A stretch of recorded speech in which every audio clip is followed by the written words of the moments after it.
इनको ये इसलिए नहीं लगाया कि उनसे हम लोग नफरत करते हैं या कुछ भी है, वो ये उनको एक सबक देने के लिए है। लेकिन हमारा एक उनसे इज़हार नफरत है। जो कानून हमारा है, इस कानून के मुताबिक इनको सजाए मौत है।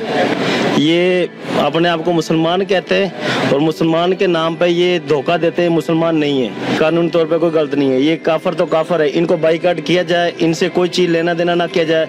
इससे अच्छा मुसलमान जो गैर मुस्लिम है ना, ईसाई है, उसके साथ लेना देना कर लो, पर कादियानी के साथ लेना देना भी ना करो। हम कह रहे हैं जब वो एक कादियानी, हम कादियानी से लेना देना नहीं चाहते, वो चाहे वो बता के है चाहे ना बता के है, उनको हम बाइकाट करें। कोई और हो, ईसाई आ जाए तो यहूदी आ जाए, उनका पता चल जाता है, ठीक है। ये कादियानी जो है ना, ये इस तरह के हैं जैसे कि वो लकड़ी को, एक कीड़ा नहीं होता, वो अंदर से खाता खाता बिल्कुल जो है ना लकड़ी को ख़त्म कर। ये कादियानी भी जो है ना इस तरह के हैं लोग के वो मुसलमानों के अंदर घुस के जो है ना मुसलमानों को ख़त्म करना चाह रहे हैं। बाकी इंशाल्लाह हम ये कोशिश करेंगे, अगर आगे हमें जिस बंदे पे शक होगा कि ये कादियानी है या हमें मालूम हो जाए कि ये सर, इंशाल्लाह हमें इतना अपने आप पे भरोसा कि हम उनके साथ कारोबार नहीं करेंगे, कि उनके साथ कारोबार करना जो है ना मेरे नज़दीक सर मैं किसी और हराम है सर जी। चाहे मुझे वो 10 लाख क्या 10 करोड़ रुपए भी मुझे मुनाफा दे रहे हो ना सर जी, मैं नहीं दूंगा इंशाल्लाह। मेरे पर ऐसी कोई कम रात गुजरती है जिसमें मुझे ये तसल्ली नहीं दी जाती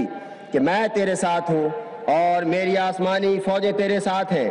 अगरचे जो लोग दिल के पाक हैं मरने के बाद खुदा को देखेंगे, लेकिन मुझे उसके मुंह की कसम है कि मैं अब भी उसको देख रहा हूँ। दुनिया मुझको नहीं पहचानती, लेकिन वो मुझे जानता है जिसने मुझे भेजा है। ये उन लोगों की गलती है और सरासर बदकिस्मती है कि मेरी तबाही चाहते हैं।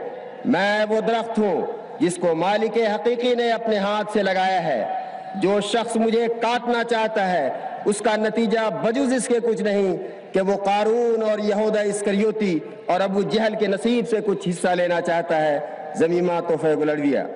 मगर अल्लाह ताला ने अपने इल्हामी कलेमात से आपको बता दिया था, इन्नी मुहिनुन मन नराद इहानतक, जो तेरी इहानत चाहेगा मैं उसे जलील और रुस्वा कर दूंगा, और जो शख्स तेरी मदद करने का इरादा करेगा उसका मैं मददगार हूँगा। जिसने जल्द मौजज़ा देखना हो उसे चाहिए कि 2 सूरतों में से एक सूरत इख्तियार करे, या तो सख्त मुखालिफ बने या मोहब्बत का कमाल ताल्लुक पैदा करे। अल्लाह ताला का वादा है कि जो तेरी इहानत करेगा उसकी मैं इहानत करूँगा, और जो तेरी इहानत करेगा मैं उसकी इहानत करूँगा। मामूली तौर पर मुखालफत करने वाला और अपने कारोबार में चलने वाला महफूज नहीं होता। बिल्कुल जी, ये गुलबर्ग के इलाके में हफीज़ सेंटर जो कि एशिया के एक बड़ी मार्केटों में से इलेक्ट्रॉनिक की मार्केट है, यहाँ पर 6 बजे के करीब अचानक आग भड़क उठी। दूसरी मंजिल पर आग लगी थी जिसने तीसरी और चौथी मंजिल को भी अपनी लपेट पे लिया। उसके बाद अब पहली मंजिल पर भी आग आ गई है। आग लगने से पूरा प्लाजा मुकम्मल तौर पर तबाह हो चुका है। इस वक्त भी आग की शिद्दत में कमी वाक़या नहीं हुई है। तकरीबन 40 के करीब जो फायर सर्विस की गाड़ी है वो आग पर काबू पाने में मसरूफ़ है। अगर लोग यहाँ पर मौजूद है जिनका करोड़ों रुपए का माल यहाँ पर मौजूद है, वो अपना सामान निकालने में भी मसरूफ़ है। जलती हुई आग में कूद कर वो अपना सामान निकाल रहे हैं।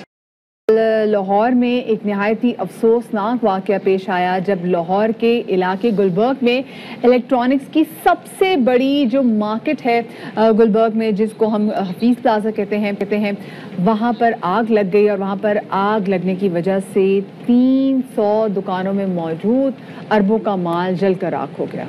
मदिया, न सिर्फ पंजाब की, लाहौर की, बल्कि पाकिस्तान की किसी एक बिल्डिंग के अंदर मौजूद ये सबसे बड़ी इलेक्ट्रॉनिक मार्केट है हफीज़ सेंटर। हफीज़ सेंटर मुख्तलिफ हवालों से खबरों में रहता है, ख़ास तौर पे जब भी कोई भी इलेक्ट्रॉनिक्स की लॉन्च होती है, कोई भी बड़ी सेलफोन्स के हवाले से कोई डेवलपमेंट होती है, हफीज़ सेंटर खबरों में रहता है। लेकिन इस हफीज़ सेंटर को किसी सगे बदखू की नजर लग गई। कितना को नुकसान हो गया होगा, आपका क्या अंदाजा है, कितना को नुकसान हो चुका है? ये अंदाजा लगाना मुश्किल है कि मुझे अच्छी तरह से मुझे भाई बता रहा था कि 4 करोड़ रुपए का एक बंदे का सामान आया रात को, ठीक है, और एक बंदे का कह रहा था कि कैश उसको 95 लाख पड़ा था। मतलब इस तरह की सिचुएशन, जो एक आध बंदे की बात कर रहे हूँ, ठीक है, जो बेचारे देखो बड़े लोग माशाल्लाह, बड़ा अच्छा माहौल था यहाँ के हफीज़ सेंटर का। नीचे मस्जिद, 5 वक्त की नमाज होती है, दुआ होती है, और बड़ा ही हम खुश थे, यकीन जाने कि दिल में होता था कि या अल्लाह कैसा प्लाजा है हमारा, कि शानदार प्लाजा। लेकिन किसी की जैसे कहते हैं कि अल्लाह ताला की जो मर्जी है हो तो कुछ नहीं सकता ना।